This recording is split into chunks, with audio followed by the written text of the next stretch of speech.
What is up, everybody? Welcome back to Black Wukong, Black Myth Wukong. Let us continue, I guess.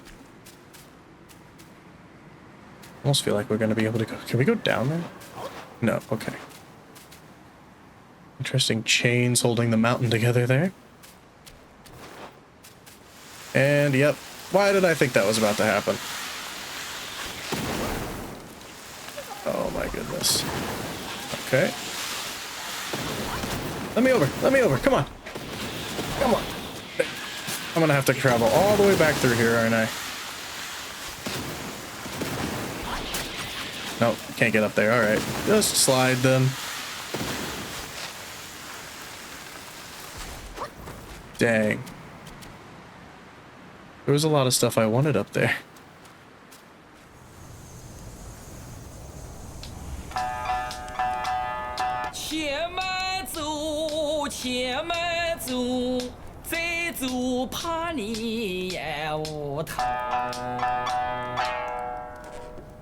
Easy, easy.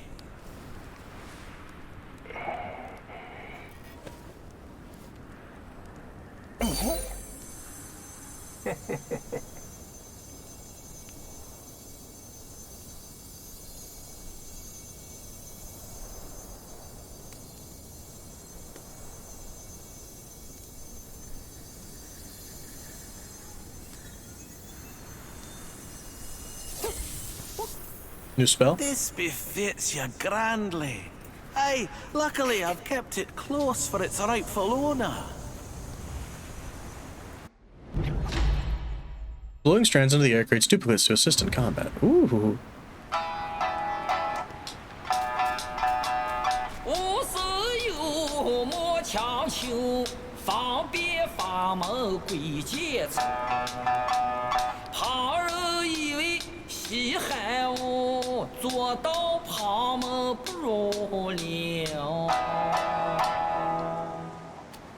Beautiful.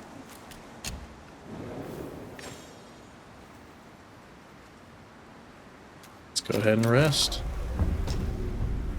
Wind Seal Gate. I feel like this is the proper way to go, and I bet that was from the stone that we got. Yeah. Alright, just keep this a tiger. Oh, maybe not. Can't go that way yet. I want to know how to get back up that mountain. There was loot that I seen that I want.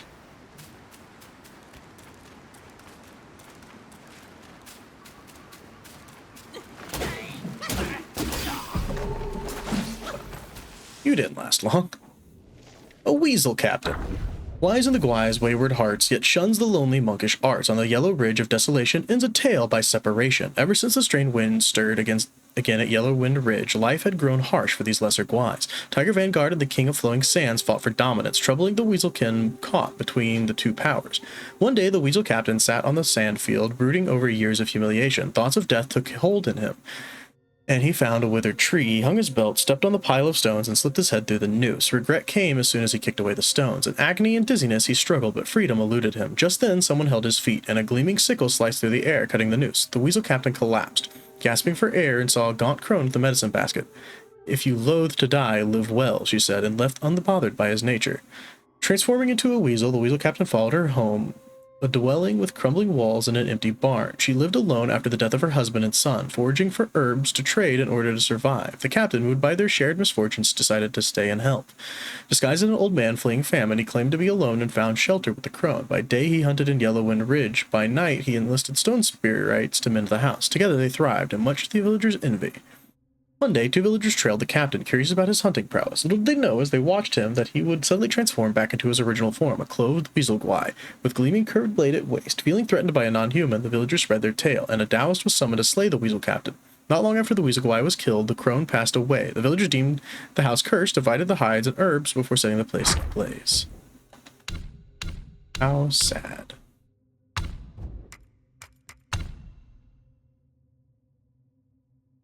Duplicates are fragile. Increases the duration, increases the damage. Neat. Probably a pretty good one to upgrade, honestly. Very dark, can't see.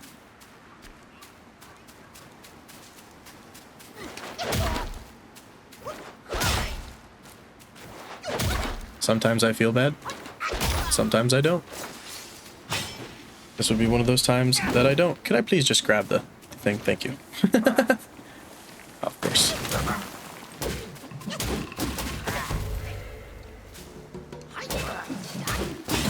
Oh, I've tried to dodge every time.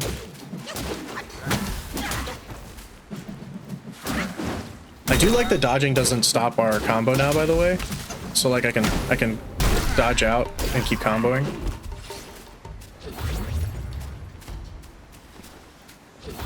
You a bad man? Oh, you are. Okay. That didn't work.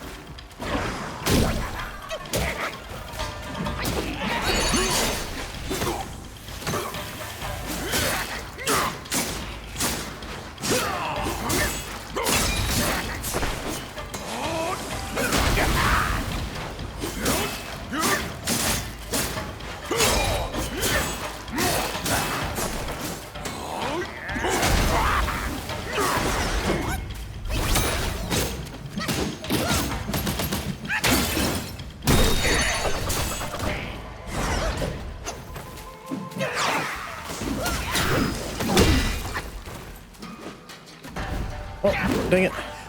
I did accidentally hit that. I'll drive you insane!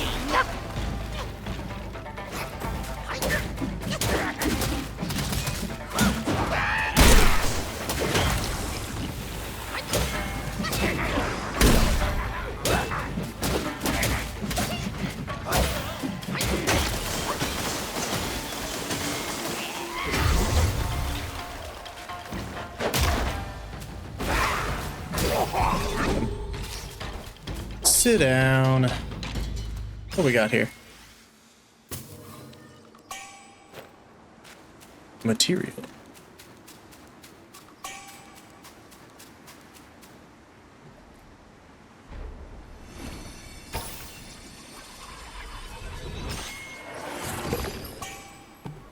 Or I Taoist. Should have healed up before I did that. I always forget that they like give you full or whatever. Alright, where are we going? This looks like a way that we could have gone like this way first.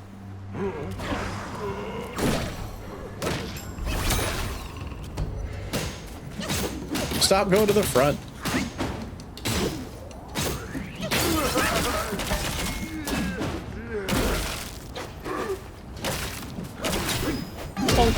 Oh, you're not dead. Now you are. Hello there.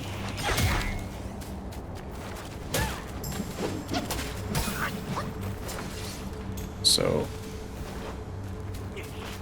I knew I heard another one.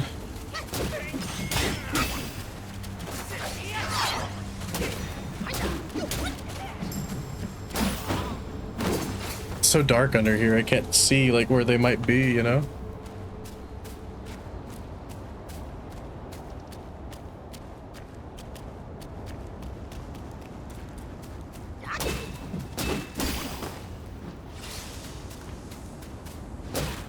Is that skeleton moving?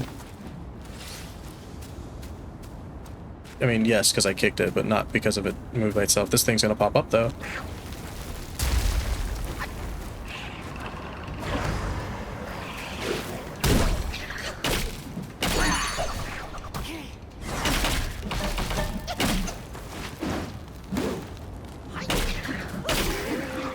See you.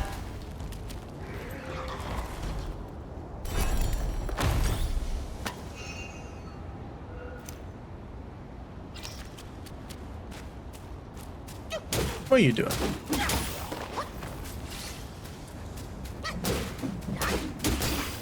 Nothing lives. Nothing.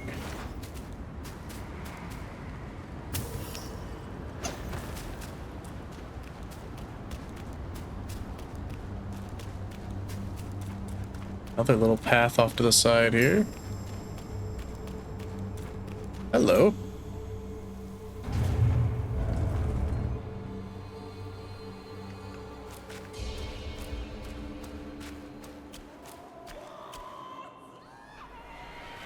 An arena? Kinda look like it.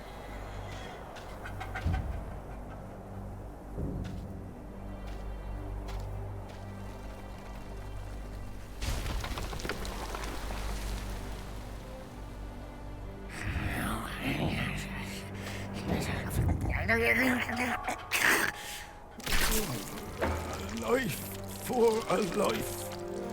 He must pay.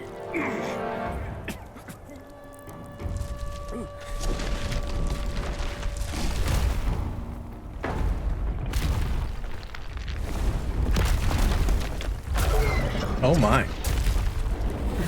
Not a boss I'd want to fight without any mana. Eat him. Son, your brother's gone. Help me and atone for your past now. Nom. No! Are you mad? Yes. Go and hunt the monkey. I'm your father. Nom.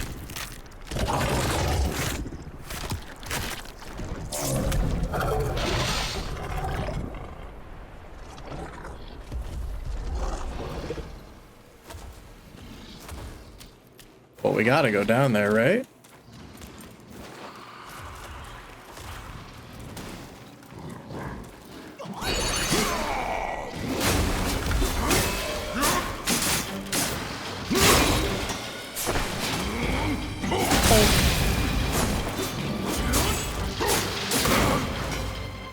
Get up.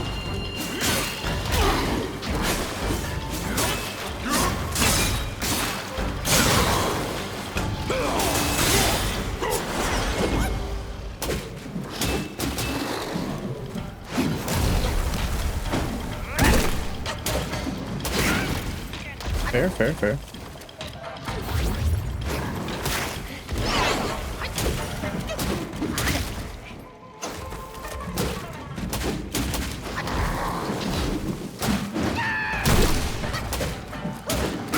I think not being interrupted while dodging is huge for the combo.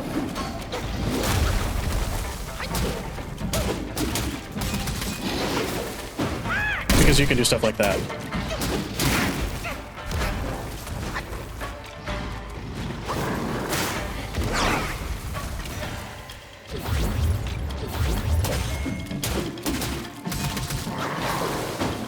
Or that.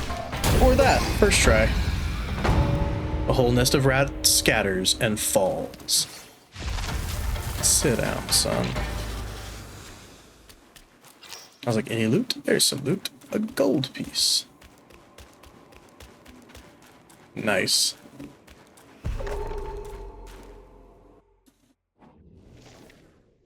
Oh, we didn't read the other one. My bad. Though hairless strength prevails, sturdy and bold, never frail, madness hides in the mountain when wind sings, and dark gutters reign as king. The yellow-furred rat had quelled the calamity caused by Fubon, earning the king's deep respect and being appointed the royal sage.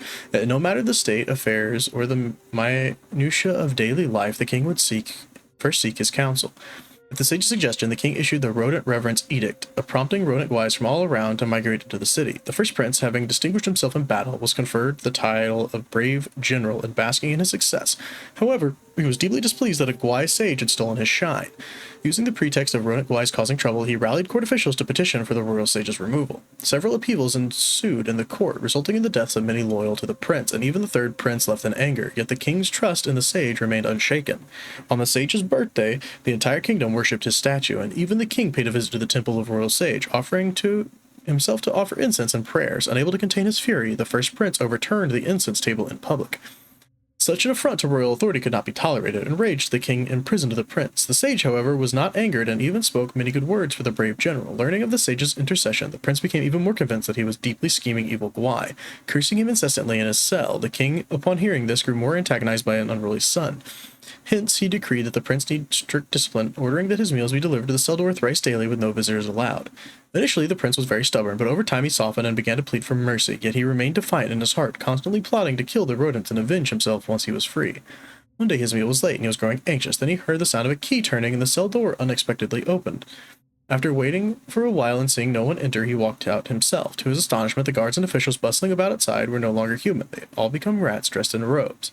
The prince thought it was that the sage had led the rodent guys to usurp the throne, and in his panic he charged into his father's golden hall. A short, stout rat, speaking in his father's voice, called out to him. This must be an impostor. The prince grabbed a guard sword and struck at the king. Chaos erupted in the hall. Only the royal sage brought forth a bronze mirror for the prince to see himself. In the reflection, there was no trace of the brave general, only an enormously fat rat. And the gore-eyed Taoist that we somehow missed as well. A strange man with a lump on his back and a staff of blood-red hue.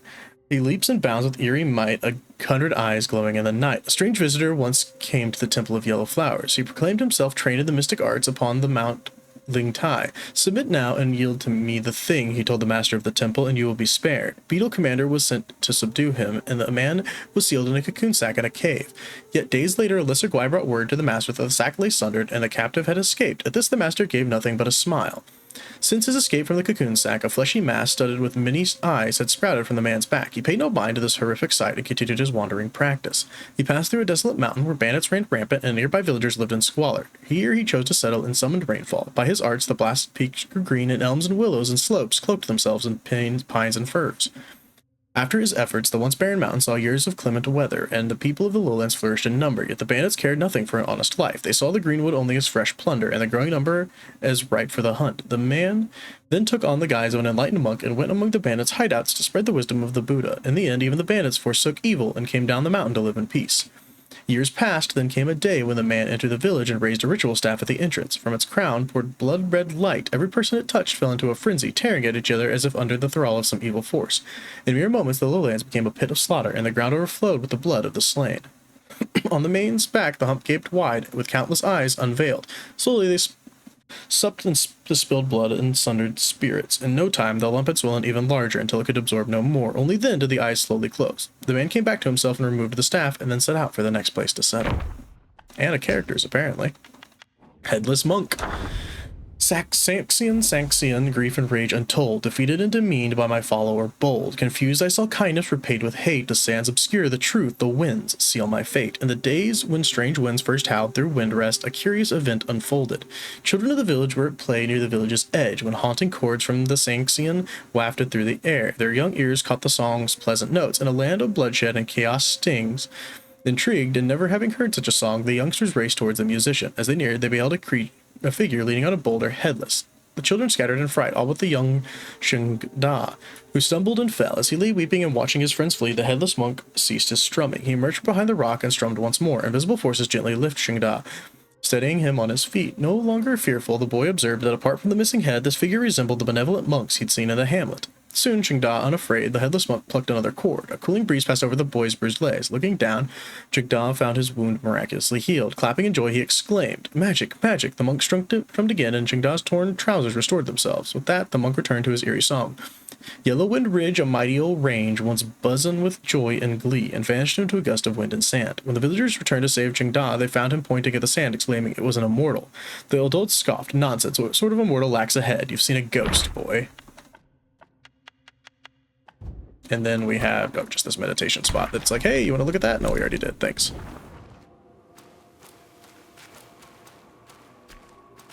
This way?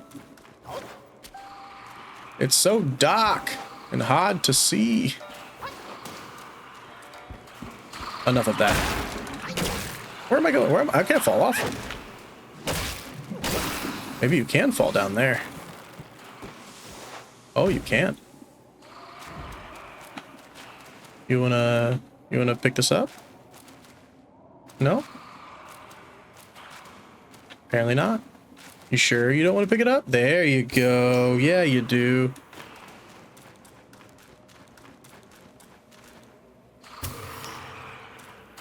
Sometimes it just needs a little convincing.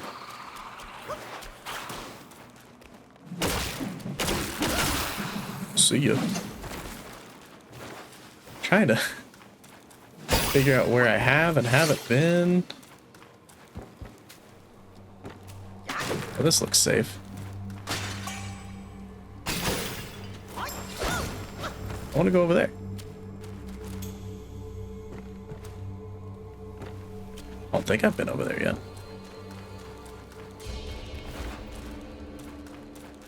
Trying to... Oh, is this it? Maybe. I'm like squinting in real life to be able to see. Oh, would I have just seen this? Someone tell me what that says. Right there. So what that says in the comments. We're all curious. So I opened that. I think I went straight. Did I go left here? No. Actually kind of want to go deeper into where I crossed that little bridge though.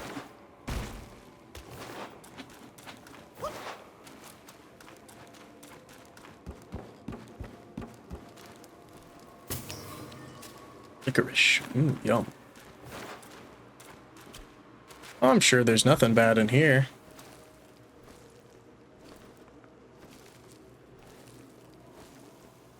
Next.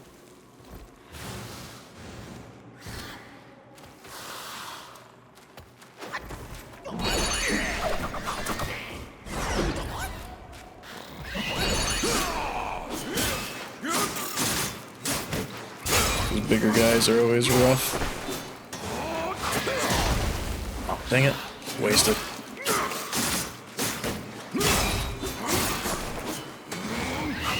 Again. Got me to waste both my things, that's wild.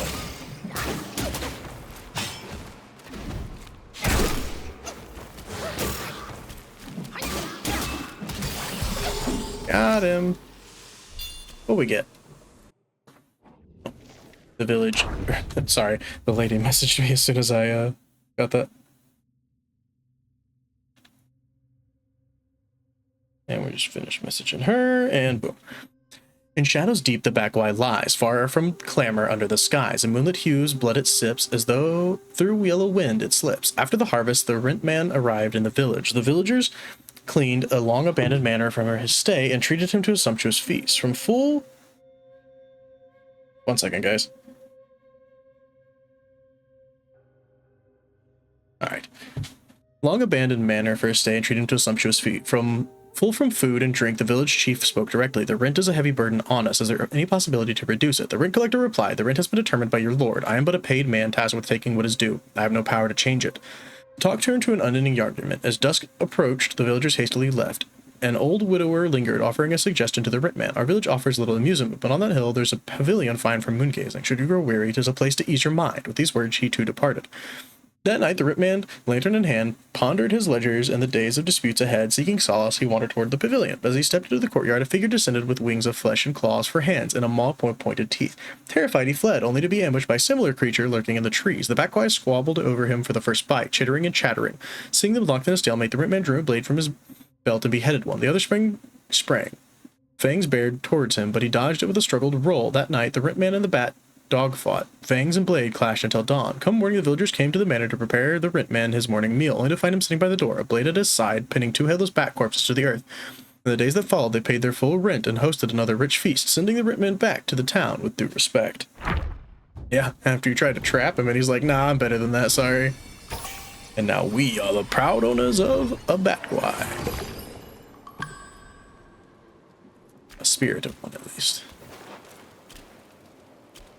So where to go that way? We came through a little hole. And there's a way to the right and a way forward. There are so many paths. Oh my goodness.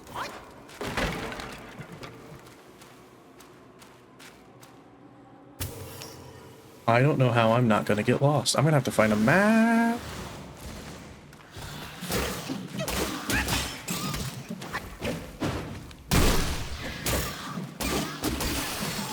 Where's the other one?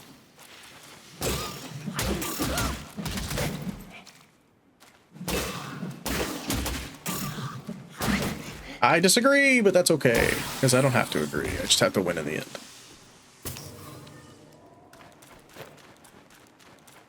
The Batguives lead me to an increase in health, stamina. I'll take it. Nice. Another little place for loot. In my mind, I'm kind of piecing together where we've been, but that's only because it's been like the same play session for me. Once I like take a break, I'm gonna be like, oh, where have I been? Crouching Tiger Temple. Well, you know we need to take out the tiger to get into the one door, but I don't really want to get into the one door yet. But I mean, I don't know if that matters. At least we have a rest point so we can actually use some spells against this next fight.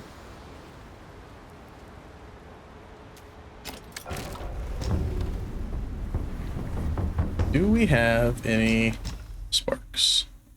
2. Fantastic. You know what we're gonna do with those? More mana, please. Spells are incredible in this game so far, in my opinion.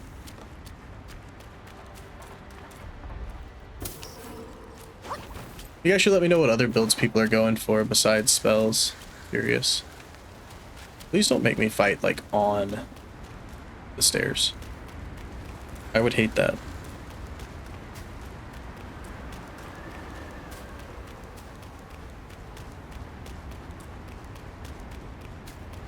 Loot?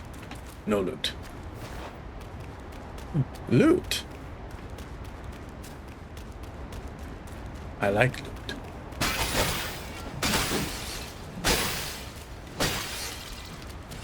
What we got? Looks like a nice chest. Materials of the Iron Bull and Yaoguai cores.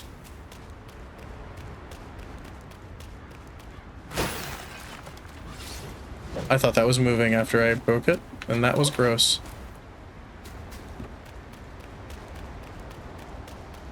Sure, there will be no fight inside. Ooh, what are we upgrading? Oh, it's a meditation point. Never mind.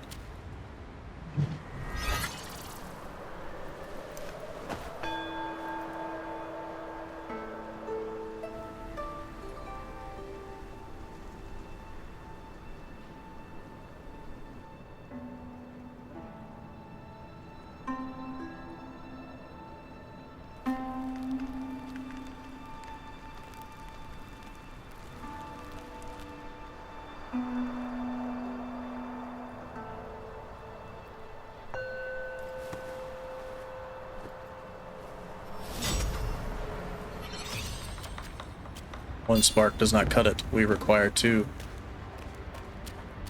Knock, knock. Ooh. You look like a good kitty. Bloody hell. What's the hold up this time? Suck your offerings and go breed more rats. If you dare to muck up the king's practice again, I'll serve your dimwit son up for supper. Myself. Ain't you that old loser? Where'd you come from? You bird-faced mug. Who cares anyway? I'll gobble you up first. Want some fire?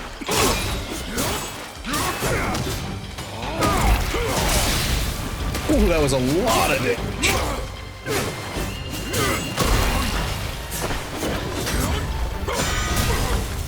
Oh, is this where we're gonna get the stone form? Sweet.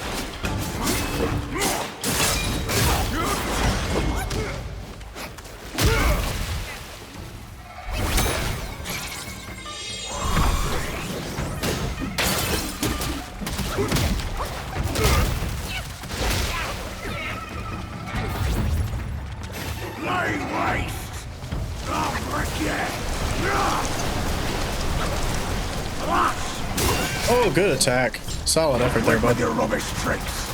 Get out there!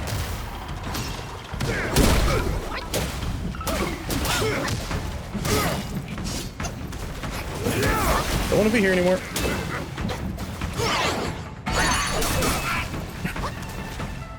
Did not want to be in that corner anymore.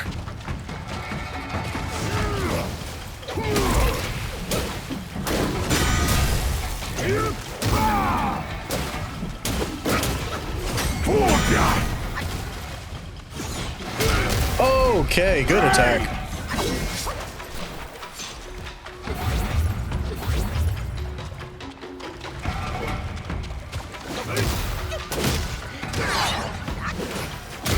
Try to dodge again, didn't happen. Fancy running, do you?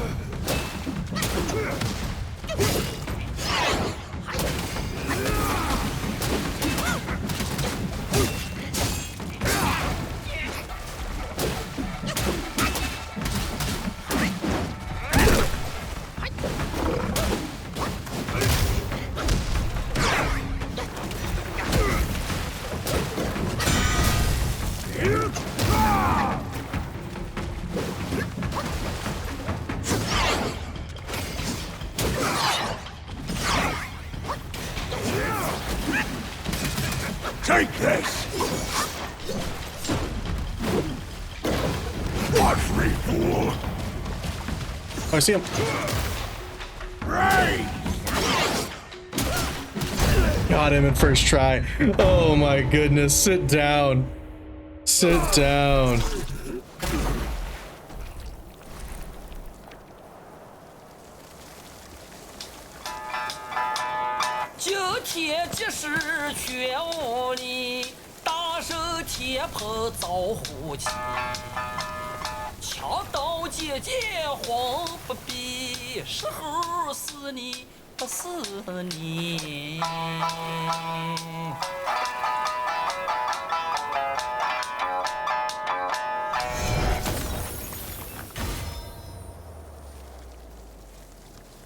This body of yours is perfect for the art of rock solid. Rock solid. Rock solid. Rock and stone, brother. Rock and stone. Definitely be replacing. I think the mini with it. Not 100%, but that's what I think I want to replace with it. Was there one other one? Let's read the Tiger Vanguard first. Majestic and grand with a fierce display, striped coat, eyes like lightning's ray, and the blood pool its wrath does rise, with a bronze head and iron tail it terrifies. The tale began centuries past when the journeyers crossed Yellow Wind Ridge. In those days, the old Tiger Vanguard lost its life seizing the Tang monk. He left behind two sons who, once orphaned, had to fend for themselves. The mountain groves lay in ruin. The Tiger brothers led the remaining lesser Guais in a bitter struggle for survival. Fortunately, their father had taught them enough to make a living. As the sandstorms ebbed, rock Guais slowly restored the groves to their former state. The elder Tiger, following his late father's ways, governed the Yaguais in the mountain. Each knew their place and dared not prowl forth to prey on the living. Later mortals, drawn by the lush peaks and clear springs, built a village amid the slopes. The elder Tiger gained renown as a deity in the mountain with the principle devour the evil and shield the good. The villagers built a crouching tiger temple for the brothers, offering rich tributes that made their lives even more blissful. Yet long had the younger nourished a grievance. His elder brother reaped all the glory and people's words on the tigers in the mountain. He believed his brother earned this merely by dint of a few more years of life. Another century turned, and the Yellow Wind Sage returned to the Yellow Wind Ridge with a host of Drak Guais. The younger Tiger declared that it was the sage's negligence that doomed their father. He clamored to slay the sage in vengeance, urging his brother to drive off the rats. Deeming this just, the elder agreed, but in the fight the sage unleashed a vessel like Bohivatsa's severed head. With its gale sharp as an edge, in a single clash the younger Tiger fell grievously wounded. For the life of his little brother, the elder Tiger at once cast down his arms and knelt in surrender. The sage held no grudge. After learning their brother's origin, he even bestowed upon him the title of Vanguard. When the younger Tiger woke and learned his brother now served as Vanguard, he seethed in disbelief. The brother quarreled bitterly, and the younger stormed off, and severing all ties with the only family he had left. In the Tiger Vanguard eyes, that yellow-furred rat had twice destroyed his family and left them broken and scattered. He hated him for that, but he was no fool. As long as the rat had protection from the higher ones, what more could a tiger do beyond venting his rage by devouring a few lesser rats each day? There was another one, I guess. Or maybe not. Maybe it was a meditation spot. Yep. Woohoo!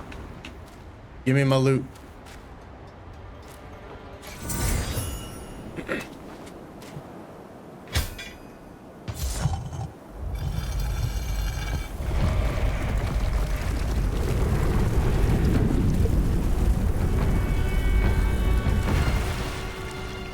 Oh my. Where are we going?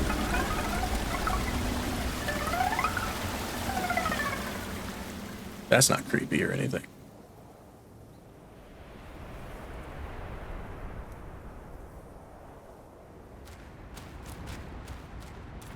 Yeah, no, that's not creepy or anything. Alright guys, that's gonna do for this episode. I'll see you all in the next one. Peace.